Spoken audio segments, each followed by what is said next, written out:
A lo último voy a preguntarle. Ototoxicidad. La ototoxicidad no es más que la causa del consumo de medicamentos que va a producir alteración a nivel de la estructura del oído interno. En este caso tenemos algunos fármacos o sustancias que van a producir alteración del órgano auditivo. Y dependiendo de dónde se encuentre la concentración del medicamento, van a ser los síntomas. Es así que aquí tenemos cócleo, ototoxicidad, y va a aparecer dificultad de la audición. Tenemos vestíbulo, ototoxicidad, va a producir ¿qué cosa? Mareos en el paciente. Recuerden que el oído interno está dividido en anterior y posterior. La parte anterior correspondiente a la cóclea y la parte posterior correspondiente al vestíbulo. ¿Lo ves? Entonces aquí lo divide en esas dos partes. Por eso es que aquí dice aparece nistagmo e inestabilidad. La inestabilidad correspondiente al vértigo que pueda estar presentando el paciente. Algunos fármacos que podemos mencionar que producen dificultad auditiva o daño a nivel del órgano del oído interno. Tenemos los aminoglucósidos. Dentro de esto tenemos a la neomicina, amicacina, canamicina, que van a producir un daño de tipo coclear. Si es de tipo coclear, entonces el paciente va a presentar dificultad auditiva, ¿no ves? ¿Por daño de qué? De las células ciliadas externas. Pero si el daño se produce en las crestas angulares o la mácula, estamos hablando del utrículo y los canales semicirculares. ¿Qué es lo que va a aparecer en el paciente? Un daño de perfidio vestibular, y aparece el nistagmo y el vértigo, y a veces puede venir asociado. Entonces decimos síntomas cocleares y síntomas vestibulares, y en los síntomas vestibulares es donde vamos a ver la marcha atáxica y el vértigo. ¿Han visto una marcha atáxica? ¿No han visto una marcha atáxica? No. ¿No? ¿Han ido una vez a un antro? ¿A una disco? Sí. Donde sus compañeros a veces se han pasado de copa. ¿Cómo salen de la disco?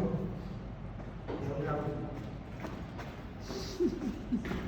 Es una marcha táxica, señores, ¿no? Cuando estamos pasados de copa, todos tenemos una marcha táxica. Nos queremos caer, pero ¿qué es lo que intentamos? Mantener el equilibrio, ¿no es? Entonces aparece la marcha táxica y también aparece el vértigo. Si es coclear, ya dijimos que va a estar alterado la región auditiva. Entonces tenemos los medicamentos, los diuréticos.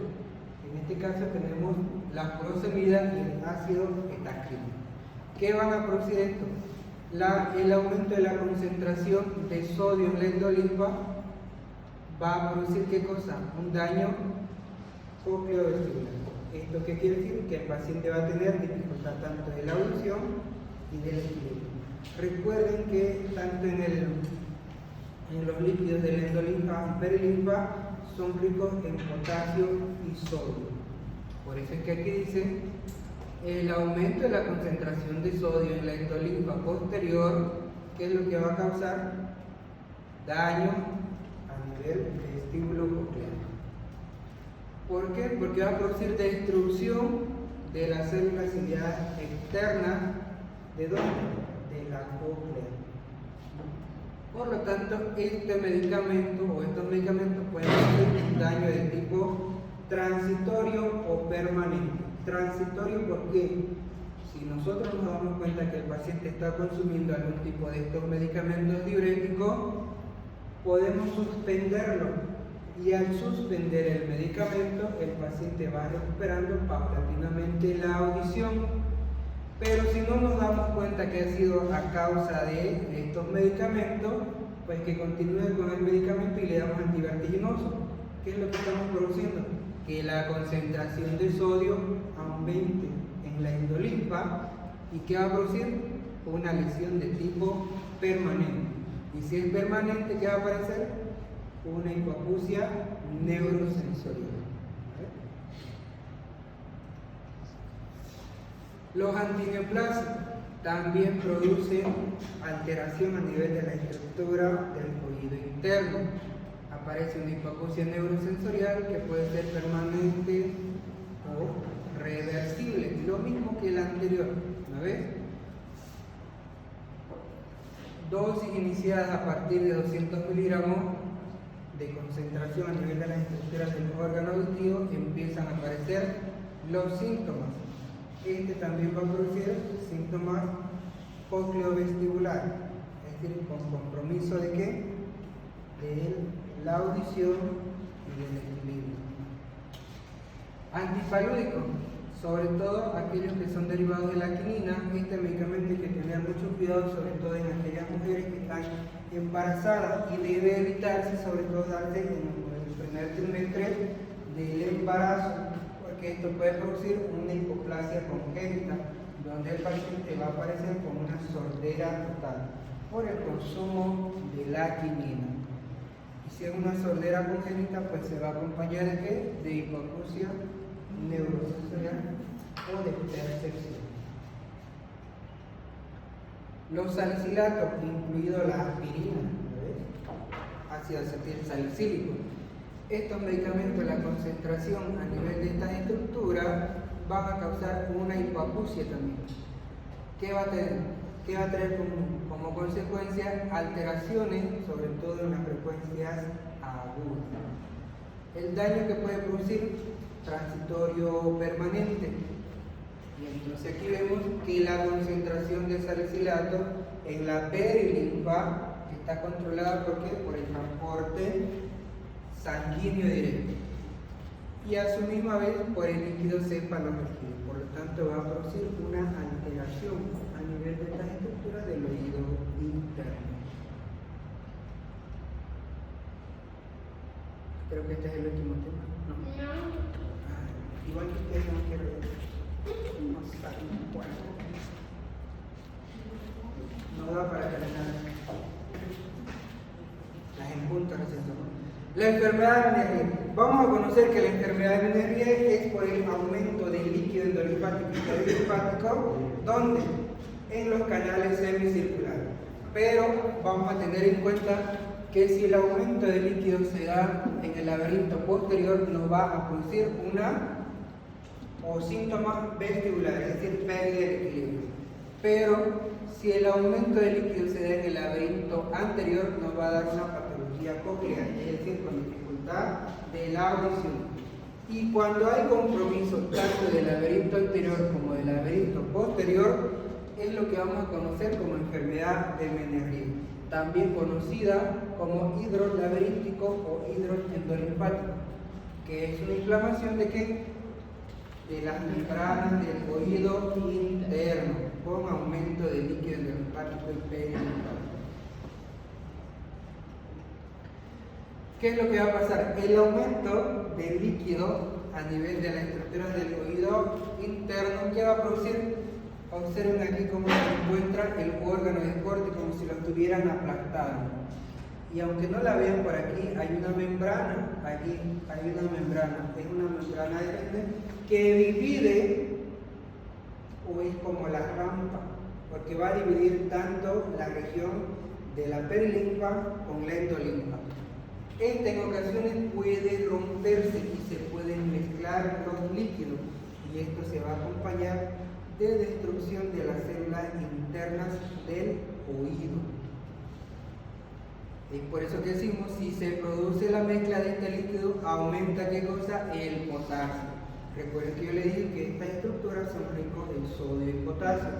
Pues y al haberse concentrado o al mezclarse, va a aumentar el contenido de potasio y por lo tanto, ¿qué va a producir? Destrucción de las células ciliadas internas y externas del órgano de corte. ¿No ven? Y va a aparecer ¿qué cosa? Disminución de la agudeza auditiva, que se va a acompañar de una hipoacusia de tipo neurosensorial o de percepción. Y lo malo de esta enfermedad es que cuando se produce este tipo de inflamación y cuando hay destrucción de las células ciliadas, pues estas no se regeneran y el paciente va quedando sordo.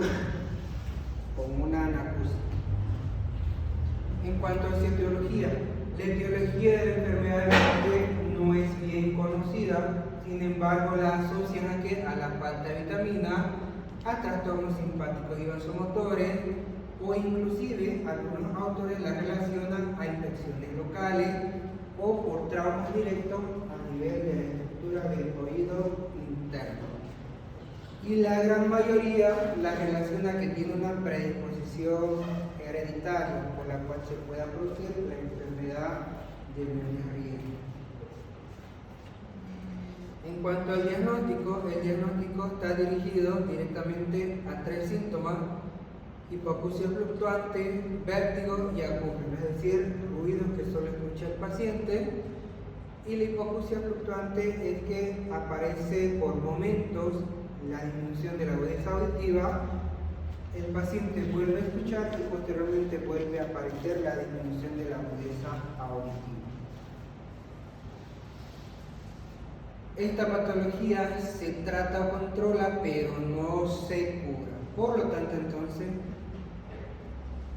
el diagnóstico que podemos realizar en este paciente, igual podemos ayudarnos de la audiometría tonal o de la acumetría, o se pueden realizar las pruebas vestibulares. Las pruebas vestibulares consisten en administrar suero fisiológico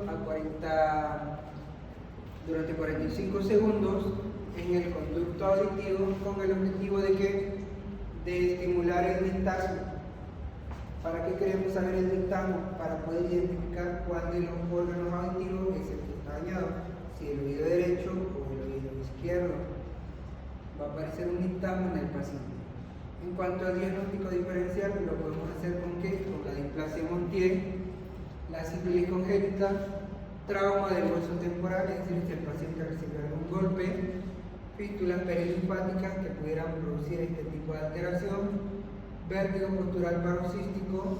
Esto se acompaña porque hay cálculos a nivel del oído interno, neuritis vestibular, que puede tener un origen infeccioso, es decir, viral, y neurisma del acústico, es decir, algún tumor que puede aparecer a nivel del oído interno que va a producir el vértigo en el paciente y la disminución de la agudeza auditiva.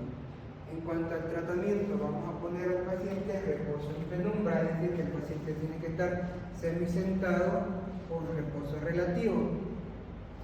Dieta hiposódica, es decir, que nada que tenga exceso de sal, ¿no ves? ¿Para qué? Para que disminuya el líquido que se encuentra acumulado en el oído interno, ¿no? Podemos administrar tranquilizantes en el paciente como diazepam, clonazepam. También podemos administrar lo que es antivertiginoso, metoclopramida por vía endovenosa, o también lo podemos administrar en parche. El objetivo es disminuir el vértigo en el paciente, tranquilizar al paciente y empezamos con la dieta hiposódica. En cuanto al tratamiento quirúrgico, aquí el tratamiento quirúrgico pueden ser de dos tipos: uno, tratamiento quirúrgico destructivo o invasor, y el otro es conservador. El destructivo consiste en destruir parte de la estructura del oído interno que involucra tanto la cóclea y al vestíbulo. El problema de este tratamiento es que vamos a dejar al paciente completamente sordo. Sin embargo, en el tratamiento conservador, aquí lo que se realiza es una pequeña fístula a nivel del oído interno con el objetivo de drenar el contenido que se encuentra aumentado en el oído interno. Y además que podemos ayudarnos también de diuréticos para disminuir o eliminar el exceso de líquido que tenga el paciente. Y el último tema, el vértigo. Sí, este es el último.